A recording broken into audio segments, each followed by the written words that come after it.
ಮದುವೆ ಸಮಾರಂಭ ಮುಗಿಸಿಕೊಂಡು ಮರಳುತ್ತಿದ್ದ ಸಂದರ್ಭದಲ್ಲಿ ನಿಯಂತ್ರಣ ತಪ್ಪಿ ಅಪಘಾತಕ್ಕೀಡಾದ ಗಾಯಾಳುಗಳ ಆರೋಗ್ಯವನ್ನ ಜಿಲ್ಲಾ ಉಸ್ತುವಾರಿ ಸಚಿವರಾದ ಸಂತೋಷ್ ಲಾಲ್ ವಿಚಾರಿಸಿ ಸಾಂತ್ವನ ಹೇಳಿದರು.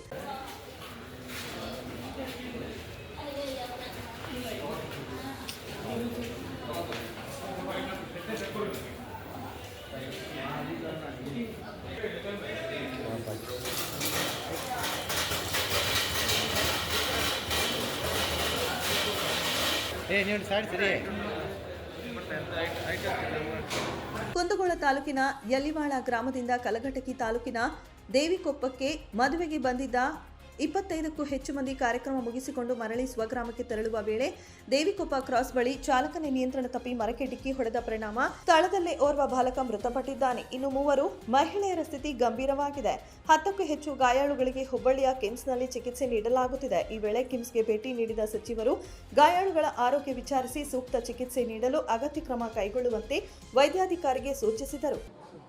ಒಂದು ಭೀಕರ ಅಪಘಾತ ಇಲ್ಲಿ ಸುಮಾರು ಟ್ರ್ಯಾಕ್ಸ್ನಲ್ಲಿ ಭಾಳಷ್ಟು ಜನರು ಒಂದೇ ಊರಿನಿಂದ ಮದುವೆಗೆ ಹೋಗ್ತಕ್ಕಂಥ ಸಂದರ್ಭದಲ್ಲಿ ಭೀಕರ ಅಪಘಾತದಲ್ಲಿ 2 ಸಾವನ್ನು ಹೊಂದಿದ್ದಾರೆ.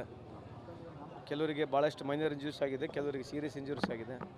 ನಾವು ಜಿಲ್ಲಾಡಳಿತ ಇವತ್ತು ಬಂದ್ಬಿಟ್ಟು ಎಲ್ಲರಿಗೆ ನೋಡಿ ಸಾಂತ್ವನ ಹೇಳೋದ್ರ ಜೊತೆಗೆ ಅವ್ರದ್ದೇನು ಸಂಪೂರ್ಣ ಖರ್ಚಿದೆ ಸರ್ಕಾರ ವಹಿಸ್ತತೆ, ಅದಕ್ಕಾಗಿ ಅವ್ರಿಗೆ ಬಂದು ಸಾಂತ್ವನ ಹೇಳೋದ್ರ ಜೊತೆಗೆ ಮೇಜರ್ಸ್ಗಳನ್ನ ತಗೋಬೇಕಂತೇಳಿ ಪದೇ ಪದೇ ನಾವು ಮಾತನಾಡ್ತಿದ್ದೀವಿ. ಇದು ಸಾರ್ವಜನಿಕರ ಇನ್ವಾಲ್ವ್ಮೆಂಟ್ ಕೂಡ ಇರಬೇಕಂತ ತಮ್ಮಲ್ಲಿ ಮನವಿ ಮಾಡ್ಕೊಳ್ತೀವಿ. ಈ ವೇಳೆ ಜಿಲ್ಲಾಧಿಕಾರಿ ದಿವ್ಯಪ್ರಭು, ಶಾಸಕರಾದ ಎಂಆರ್ ಪಾಟೀಲ್, ಚಂದ್ರಶೇಖರ್ ಜುಟ್ಟಲ್, ಆಸ್ಪತ್ರೆ ಸಿಬ್ಬಂದಿ ವರ್ಗ ಸೇರಿದಂತೆ ಇನ್ನಿತರರು ಇದ್ದರು.